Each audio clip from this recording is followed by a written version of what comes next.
Assalamualaikum warahmatullahi wabarakatuh.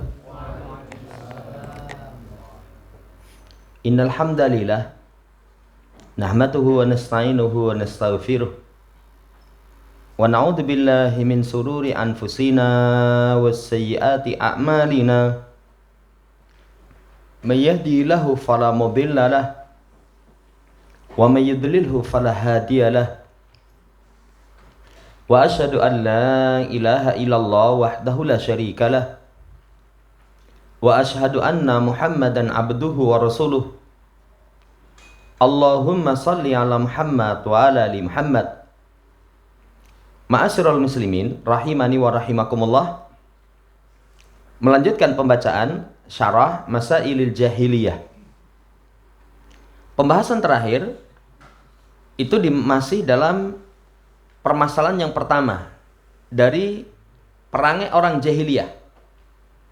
Mereka beribadah, berdoa kepada Allah Subhanahu wa taala itu dengan mensekutukan Allah dengan orang-orang soleh. Kita masuk di halaman Saminah wal Isrun 28 di dalil. Apa dalilnya? Dan ini pernah kita sampaikan, semua kesirikan, kebid'ahan itu mereka juga membangun amalannya di atas dalil.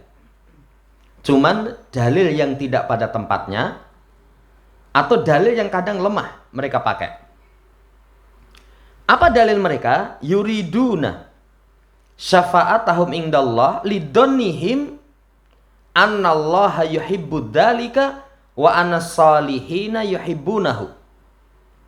Mereka menginginkan dari orang soleh itu syafaat, perantara di sisi Allah, dengan anggapan Allah suka, Allah cinta, dengan anggapan orang soleh juga cinta kalau dijadikan sebagai perantara-perantara. Dibawakan surat Yunus ayat 18, wa ya'buduna min dunillah ma la yadurruhum wa la yanfa'uhum wa yaquluna haula'i syufa'auna indallah. Mereka menyembah selain Allah. Yang selain Allah itu tidak bisa menolak madarat, tidak bisa mendatangkan manfaat. Kemudian mereka katakan mereka ini perantara-perantara kami di sisi Allah Subhanahu wa taala. Jadi mereka yakin sebenarnya kuburan orang soleh, kuburan para wali nggak bisa menolak madarat, nggak bisa mendatangkan manfaat. Lah kok dimintai? Kok dijadikan perantara? Karena mereka meyakini kalau minta kepada itu, nanti dia yang minta kepada Allah. Allah akan kasih. Kalau dengan berperantara mereka itu akan sampai kepada Allah dibandingkan dengan meminta sendiri kepada Allah Subhanahu wa taala. Jadi alasan mereka itu pensyafaat kami di sisi Allah. Hadhihi tariqatu ahli syirki. Ya'buduna min dunillah ma la yadurruhum wa la yanfa'uhum. Ini jalannya orang-orang musyrik yang mereka menyembah selain Allah, yang selain Allah itu tidak bisa menolak madarat, tidak bisa mendatangkan manfaat. Wa idza su'ilu limadza tumarisuna hadza syirka wa tumarisuna hadzal batila. Kalau mereka ditanya, kenapa kok mereka melakukan kesyirikan ini? Kok mereka melakukan kebatilan ini? Apa sih alasannya? Alasannya haula syufa'auna indallah. Ini perantara-perantara kami di sisi Allah Subhanahu wa taala. Alasan yang pertama seperti itu. Berarti dari situ lihat pendalilan orang yang mengagungkan kuburan di masa sekarang persis seperti orang yang menyembah kubur di masa Nabi Shallallahu alaihi wasallam. Persis, plek. Alasannya syufa'auna indallah, perantara kami di sisi Allah Subhanahu wa taala. Kemudian yang kedua, alasan mereka menyembah para wali, menjadikan para wali itu sebagai perantara. Disebutkan di surat Az-Zumar ayat yang ketiga, walladzina tahadu min dunihi auliya ma na'buduhum illa liyuqarribuna ilallahi zulfa. Orang-orang yang menyembah selain Allah Subhanahu wa taala, yang menjadikan selain Allah sebagai wali, kami tidak menyembah mereka kecuali supaya mereka itu mendekatkan kami kepada Allah sedekat-dekatnya.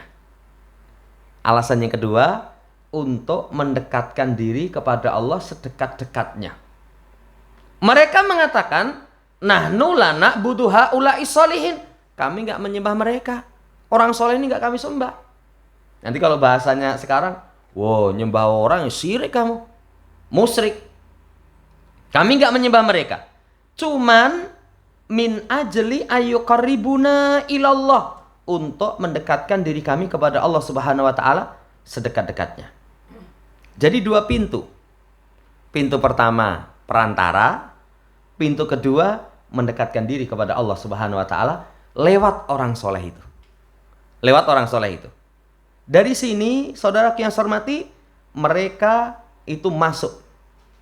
Jadi kesyirikan itu lewat pintu ini, yang dari pintu ini nanti akan terbuka seluas-luas pintu kesyirikan. Padahal pintunya cuma dua. Satu, jihadul qurbah. Yang kedua, jihadul syafa'ah. Qurbah. Supaya semakin dekat dengan Allah. Kedua, sebagai perantara. Sebagai perantara, dua pintu ini. Fahadihi min abraza. Wa ahtarihi salil jahiliyatil lati yajibu alal muslim ayya'rifaha min ajli ayyahdaraha wa an yattaqiyaha. Kata beliau, kata pensyarah, ini merupakan kesyirikan atau amalan jahiliyah yang paling nampak. Paling nampak. Paling bahaya. Wajib bagi seorang muslim untuk tahu. Kamu tahu, kenapa dipoinkan urutan pertama? Karena paling jelas. Paling jelas, mereka menyembah Suwa, Yaghus, Ya'uqa, Nasra. Kalau di masa Nabi, mereka menyembah Latta. Paling jelas. Paling berbahaya. Kenapa paling berbahaya? Coba alasannya dua tadi. Kami yakin kuburan ini, orang soleh ini nggak bisa menolak madarat, mendatangkan manfaat. Yakin kami. Kok mau sembah? Enggak, ini hanya perantara. Coba, kan bahaya sekali. Orang nganggapnya nggak jelek. Kayak di negeri kita kan begitu. Orang yang datang ke situ, wah, pakaian sebagai seorang muslim. Putih-putih pakaiannya. Yang perempuan juga memakai jilbab, tutup aurat. Alasannya sama persis ini. Menjadi perantara, ini wasilah saja ini. Ini wasilah saja. Padahal kalau wasilah dalam syariat kita, yang diperbolehkan kan 6. Apa wasilah yang diperbolehkan 6 itu kalau diperluas? Pertama, dengan nama dan sifat. Kedua, dengan iman dan amal soleh. Ketiga, dengan kalimatut tauhid. La ilaha illa anta subhanaka inni kuntu minadz dzalimin. Yang keempat, itu dengan jadi dengan nama dan sifat, dengan iman dan amal soleh, dengan kalimatut tauhid. Yang keempat, mengakui kesalahan. Inni dzalamtu nafsi. Aku mendolimi diriku sendiri. Yang kelima, minta didoakan orang soleh. Boleh. Dengan catatan, masih hidup di hadapan dia. Yang terakhirnya, tawasul yang diperbolehkan, wasilah yang diperbolehkan itu adalah dengan berpenampilan memprihatinkan. Jadi kalau kita minta sama Allah, memelas, setan memelas, itu satu sebab seseorang dikabulkan permintaannya. Tapi bukan dengan orang yang mati. Bukan dengan orang yang mati. Ini paling bahaya. Maka wajib setiap muslim untuk tahu. Supaya bisa waspada, supaya bisa membentengi dirinya dari perangai jahiliyah yang paling berbahaya ini. Di masalah yang pertama. Kemudian setelah itu, saudara yang saya hormati, apa itu nyata di masa sekarang? Apa di masa sekarang itu ada orang-orang yang mengagungkan kuburan orang soleh, menyembah kuburan orang soleh? Lihat penjelasan dari Syekh Abdul Razak. Wa idza nadarta fi waqi'il muntasibina ilal Islam tajidu anna hadil qaslata min hisalil jahiliyati maujudatun fihim. Kalau kamu melihat realita orang yang menisbatkan diri kepada muslim, kamu akan dapatkan perangai ini dari perangai jahiliyah itu maujudatun fihim. Ada. Di tengah-tengah mereka ada itu. Ada. Tajidur rajula awil mar'ata yadhabu ila qabri rajuli saleh. Wa ahyanan ghairu saleh. Kamu akan dapatkan laki-laki, perempuan, mereka pergi ke kuburan orang yang soleh, yang terkadang nggak soleh. Tapi kalau sudah dianggap kuburan keramat, wes ini kuburan keramat. Banyak itu. Sampai direwangi nyelengi. Nabung. Untuk apa? Bukan untuk umroh. Bukan untuk melaksanakan ibadah haji. Bukan untuk beli mushaf Quran. Tapi demi bisa pergi berziarah ke kuburan-kuburan orang-orang yang dianggap soleh. Atau kadang bukan orang yang soleh. Atau kadang bukan orang yang soleh.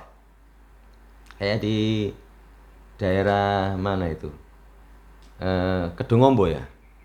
Itu ada kuburan Pangeran Samudro. Pangeran Samudro. Di situ yang terkenal sak dunya itu loh. Jadi ritualnya itu kalau pengen sugih, pengen kabul, zina dulu. Zina dulu. Padahal kisahnya Pangeran Samudro itu ceritanya nyenengi ibu tirinya katanya. Ibu tirinya. Jadi punya ibu tiri, kemudian dia cinta, kemudian berbuat hal yang terlarang, diusir akhirnya. Akhirnya mati di situ. Bukan kuburan orang soleh. Semangat datang. Semangat datang. Itu nampain.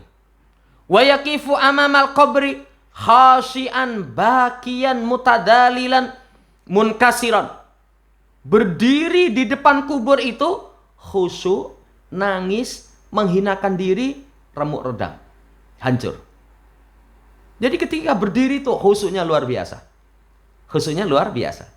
Tadi pagi habis subuh itu cerita kalau seorang takziah ke makam Imogiri. Imogiri itu kan raja-raja Mataram ya. Raja-raja Mataram. Di sana itu sudah. Baru di depan pintu gerbangnya saja sudah harus tunduk khusyuknya. Itu seperti itu. Mengalahkan kehusukan dia di masjid. Mengalahkan kehusukan dia di masjid. Oh, saya pernah dengar orang ngomong, hati-hati loh. Itu kuburannya keramat, ngomongnya hati-hati. Dijaga itu. Saudara yang saya hormati, sampai seperti itu pengagungannya kepada kuburan itu kadang kuburan orang soleh, kadang kuburan bukan orang soleh. Warubama dabaha dabihatan ingdal qabr. Terkadang menyembelih sembelian langsung di samping kuburan. Kalau orang menyembelih di samping kuburan, apalagi kuburannya dikeramatkan, nggak boleh. Gak boleh. Nanti dalam pembahasan kitab tauhid, menyembelih untuk Allah di tempat yang itu tempat perayaan orang musyrik gak diperbolehkan. Apalagi itu untuk kuburan. Apalagi itu untuk kuburan. Summa madda yadehi ila jihadil qabr sa'ilan mutadarrian taliban min sahibil kubri nafsahu. Ya fulan adrikni alhikni. Setelah itu membentangkan dua tangannya ke arah kuburan. Meminta itu. Yang memintanya itu dengan merendahkan diri. Meminta kepada orang yang mati itu. Fulan, dapati aku, susul aku. Temui aku. Ya. Bahkan kata Syekh, wallahi bi'udhuni. Demi Allah, dengan telingaku ini. Kata beliau. Sami'tu imra'atan tatufu fil haji. Wahia ila jambi baitillah wa yunadi bisautin alim. Kata Syekh, demi Allah aku mendengar dengan telingaku ini seorang wanita tawaf di Ka'bah. Di samping rumah Allah. Tapi menyeru dengan suara yang tinggi, dahiluka ya Muhammad, al-hikni ya Muhammad. Bukan mintanya ya Allah, bukan. Tapi aku tamumu wahai Muhammad. Susul aku wahai Muhammad, aku datang jemput. Mintanya kepada Nabi Muhammad SAW. Sementara Nabi, apa yang beliau ajarkan? Idza sa'alta fas'alillah. Kalau minta sama Allah.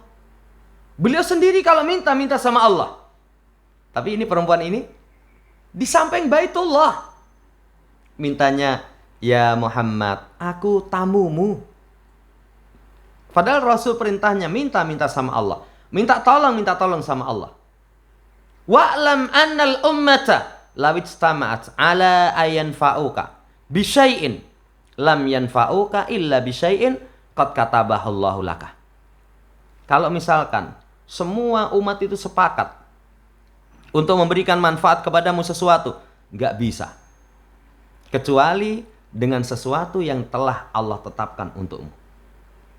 Kalau misalkan mereka itu sepakat memberikan bahaya kepadamu, nggak bisa. Kecuali dengan sesuatu yang telah Allah Subhanahu wa taala tetapkan. Rufi'atil aqlam wa jaffatis suhuf.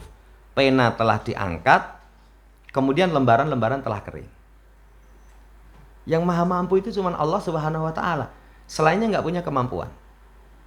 Jamaah yang saya hormati, ini kenyataan.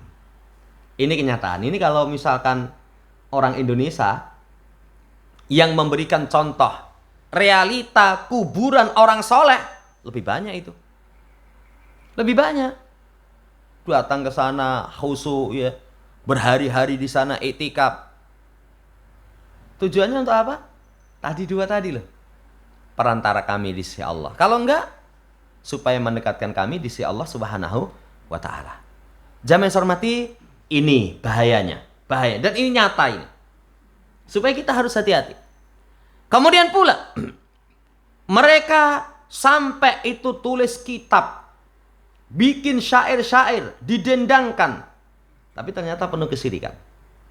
Ba'dul kutub allati kutibat ala ba'di turuki ahli jahiliyah. Sebagian kitab-kitab yang ditulis dengan jalannya orang-orang jahiliyah. Itu lil awam, bagi orang awam, lil juhal, bagi orang yang bodoh, bi aidihim yaqra'unahu. Di tangan-tangan mereka, mereka membaca. Di tangan-tangan mereka, mereka membaca. Ya. Istighosatun syirkiyatun. Istighosah syirik, pengarahan-pengarahan ya, diarahkan kepada selain Allah Subhanahu wa ta'ala. Istighosah diarahkan kepada selain Allah. Banyak itu. Bahkan kemarin ya, ketika musim pandemi itu. Gimana syairnya kemarin tuh? Jadi dengan Husain atau apa itu? Jadi dengan Fatimah dengan Husain. Istighosahnya itu dengan perantaraan orang-orang yang sudah meninggal. Dengan perantaraan orang-orang yang sudah meninggal. Gak diperbolehkan. Padahal pertemuan yang lalu disampaikan, kalau misalkan itu boleh dengan perantaraan orang-orang yang sudah meninggal. Makanya ketika sahabat terjadi paceklik, kan langsung aja datang ke kuburan Nabi. Tapi tidak itu. Salat istisqa itu dengan ya, perantaraan supaya Al-Abbas berdoa kepada Allah. Al-Abbas masih hidup. Sampai Umar mengatakan, ya Allah, kami dahulu minta hujan itu dengan nabimu. Sekarang dengan paman nabimu setelah Nabi meninggal. Saudara yang saya hormati, sebagian kitab ditulis jalan mereka. Ini di kalangan orang awam, mereka baca. Istighosah kesyirikan. Hatta qara'ta fi ba'diha kutuban fiha du'aan yuqalu inda ziyarati qabri ahadil auliya.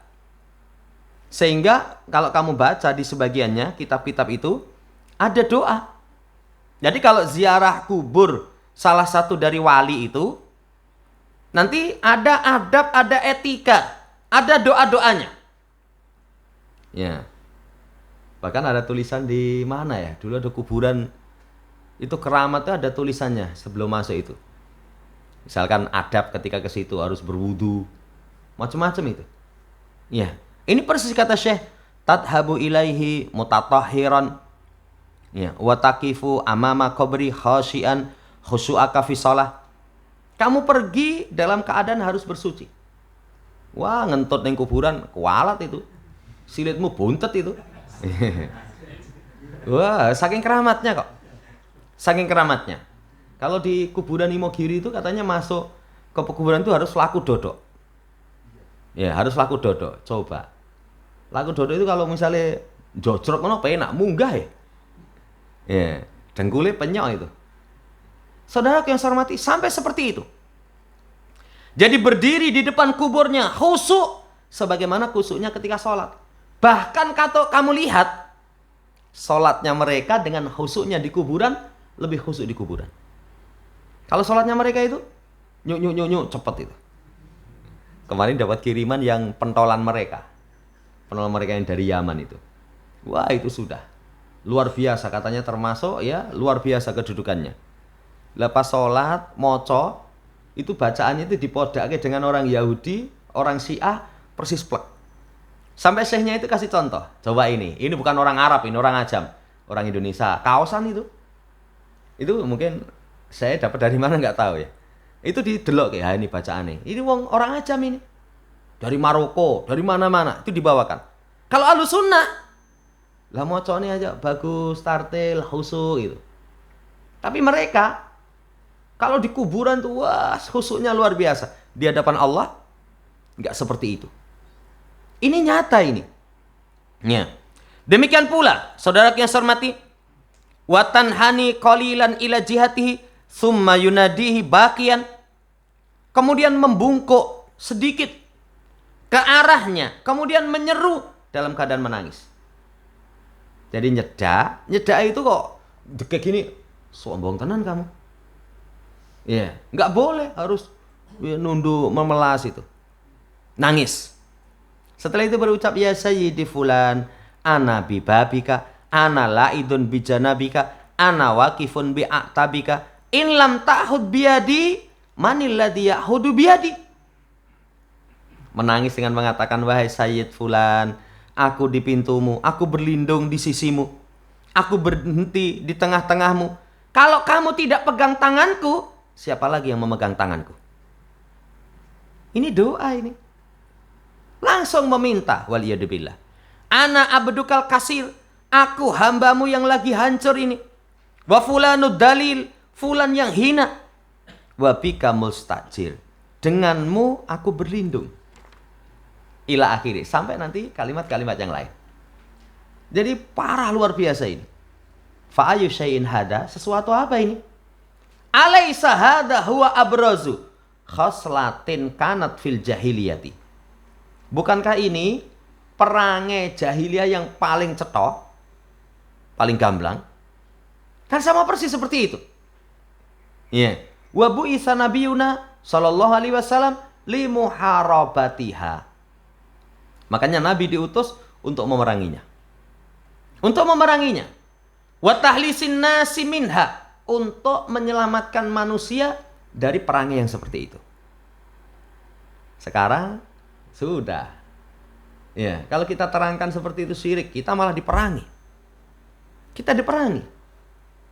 Sampai yang beberapa waktu yang lalu itu ada seorang guru ketika menjelaskan makam keramat namanya Tai Ancong. Tai Ancong itu memang ternyata namanya memang betul seperti itu. Namanya betul seperti itu. Wah sudah, sampai mobil dibakar, ya, dirusak. Nyata itu. Saudara yang saya hormati, padahal itu bertentangan dengan prinsip Rasulullah Sallallahu Alaihi Wasallam. Tapi mereka tuduh. Kalau ada orang yang mengingatkan, bukan seperti itu. Itu perkara syirik, itu perkara terlarang. Malah mereka yang marah. Summa ya'ti du'atul batil. Lah ini yang parah. Setelah itu datang penyeru-penyeru kebatilan kepada mereka ini. Apa ucapannya? Hadal amalu huwal amalu sahih. Amalan ini amalan yang benar. Jadi amalan yang kalian lakukan itu amalan benar. Dengan mengatakan hadis syafa'ah, ini perantara saja. Jadi kalau kamu minta langsung, ya meyakini dia bisa memberi, wah syirik. Ini perantara kok. Ya, itu perantara. Walaupun memang ada orang yang meminta langsung kepada dia, tapi alasannya juga perantara. Saya minta dia, nanti biar dia minta sama Allah. Biar dia minta sama Allah Subhanahu wa taala. Datang dai-dai kebatilan. Ya, dan corong-corong mereka itu sudah luar biasa. Lisannya penuh dengan cacian, celaan, ancaman. Kalau ada orang yang mengajak kepada tauhid, langsung ini Wahabi ini. Kebohongan itu biasa. Sampai mereka itu bikin foto lama itu disebar. Oh, deloken. Syekh Muhammad bin Abdul Wahab itu ternyata ya berteman dengan orang-orang kafir. Ya, tribane butuh fotone Syekh Muhammad bin Abdul Wahab. Fotone kuburiyun dhewe itu ternyata. Tapi kalau orang awam, wah iya. Wis tahu ngerti Syekh Muhammad bin Abdul Wahab? Belum. Dudu ternyata.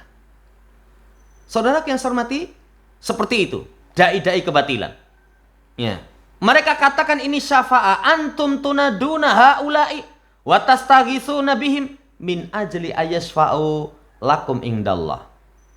Jadi kalau kalian menyeru mereka, kalian minta diangkat musibah yang menimpa itu dengan mereka, itu supaya menjadi perantara kalian di sisi Allah. Faraja'u ilal amri nafsi. Akhirnya kembalinya, ketok saiki. Perilaku kamu itu persis seperti perilaku orang jahiliyah. Persis seperti dalam ayat. Haula'i sufa'auna indallah. Mereka ini perantara kami di sisi Allah. Sudah. Arab ya meneh coba. Kalau sudah disampaikan perilaku kamu persis seperti orang jahiliyah, Arab nentang. Lawang kenyataannya seperti itu. Bahkan nanti Syekh akan kasih contoh. Walaupun namanya berubah, tapi hakikatnya sama. Karena nama nggak bisa merubah hakikat. Kesirikan ya sirik. Walaupun namanya, enggak. Ini syafaat perantara ini. Ini wasilah. Ini cinta kepada orang soleh. Nggak akan merubah. Itu hakikatnya syirik. Sampai nanti saya akan kasih contoh. Contoh yang lain apa? Riba. Riba itu kalau di tempat kita, apa bahasanya? Bunga bank. Bunga itu apa ada yang jelek? Bunga itu semuanya bagus. Ya, bunga itu semuanya bagus. Walaupun ada yang baunya nggak enak, bunga bangkai ya. Tapi kalau dilihat, apik tetap itu. Tapi bahasa riba dengan bahasa bunga, ya tetap riba. Contoh yang lain apa? Saya kasih contoh riswah, suap. Suap itu dengan bahasa ikramiyah. Ini aja untuk apa? Penghormatan. Jadi penghormatan.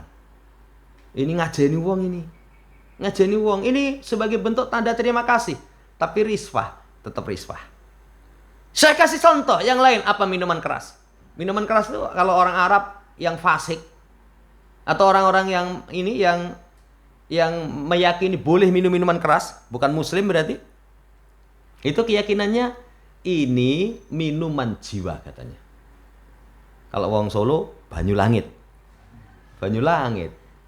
Banyu langit itu suci. Air hujan kan suci. Minuman keras, saudara yang saya hormati, sesuatu yang haram. Apa kemudian merubah? Apalagi dikasih nama. Wih, apa ciu bagaimana mas? Dudu, bir. Padahal, bir itu kan kebaikan. Lan tanalul birra hatta tunfiqu mimma tuhibbun. Kamu nggak akan menggapai kebaikan yang sempurna. Mosok ciu dianggap kebaikan yang sempurna? Apa merubah hakikat? Nggak merubah. Wis. Walaupun dai-nya mengatakan ini perantara. Ini perantara. Kita jawab saja, oh, ngono toh. Persis seperti orang musyrik di masa Nabi. Mereka mengagungkan berhala-berhala. Mereka mengagungkan orang-orang soleh. Sampai tingkatan disembah. Alasannya juga syufa'auna indallah. Alasannya kedua, liyuqarribuna ilal zulfa, untuk mendekatkan kami kepada Allah sedekat-dekatnya. Sedekat-dekatnya. Jadi kalau langsung wes ora iso lah. Ora iso. Tapi kalau lewat ini, wes nanti gampang itu, lancar itu. Walihada lama jahalan nasu hadil hasilata min hisalil jahiliyati waqa'a ba'duhum wa adadun minhum fiha min haitsu yadunnuna annahum alal haqqi wa alal huda. Karena inilah, ketika manusia itu bodoh terhadap perangnya jahiliyah ini, maka sebagian mereka kejeglong. Sejumlah dari mereka itu terjatuh menganggap itu kebenaran, menganggap di atas petunjuk. Anggapannya orang apa-apa, boleh ini. Ini diperbolehkan. Wah, parah. Makanya nanti lebih parah lagi, sudah menyelisih petunjuk Nabi dianggap benar. Dianggap baik. Itu parah sekali. Itu sumbernya karena kebodohan. Bukan hanya ini kok. Jimat-jimat. Saya pernah temui ada orang di atas pintu itu ada ada buntelan gitu, ditempel di situ, di tali. Begitu diambil tulisannya Arab. Ya. Kemudian ketika diingatkan, apa jawabannya? Oh, iki ora apa-apa iki. Sing ora oleh kuwi yen misale mbok taruh di atas pintu itu ini apa ini balung ketek. Kan kalau jimat orang kejawen balung ketek. Kalau enggak apa ini? Ini rantai babi. Rantai babi. Ini apa ini? Ini kol buntet. Ini apa ini? Pring petuk. Itu mereka. Tapi kalau jimatnya itu tulisan Arab, oh enggak apa-apa. Karena bodohnya. Sampai ada ustadz tuh moco, ternyata pernah itu jimat tulisan Arab itu tulisannya bintang apa balonku ada 5, tapi pakai Arab Jawa pegon itu loh. Jawa pegon. Ya, tapi kalau orang mudeng, lagi kok balonku ada 5, apa warnanya macam-macam itu. Pecah 1 tinggal 4 itu. Ya orang yang baca goblok men kamu nggak bisa baca kok. Nggak bisa baca. Atau kalau dalam istilah para ulama nanti tolasin mim. Tolasin mim itu huruf-huruf yang tidak mengandungi makna. Ada kha, jim, jim, alif, alif itu. Alif, alif. Saudara yang saya hormati, karena kebodohannya terjatuh dalam kesyirikan, terjatuh dalam perangai jahiliyah, mereka mengira annahum alal haqqi wa alal huda. Mengira di atas petunjuk, di atas kebenaran. Allah ta'ala alam selesai. Nanti setelah itu masuk tentang misi Rasul itu membawa agama untuk ikhlas. Nanti akan diterangkan tentang keikhlasan. Allah ta'ala alam. Demikian, kurang dan lebihnya mohon dimaafkan. Subhanakallahumma rabbana bihamdika asyhadu an la ilaha illa anta astaghfiruka wa atubu ilaik. Assalamualaikum warahmatullahi wabarakatuh.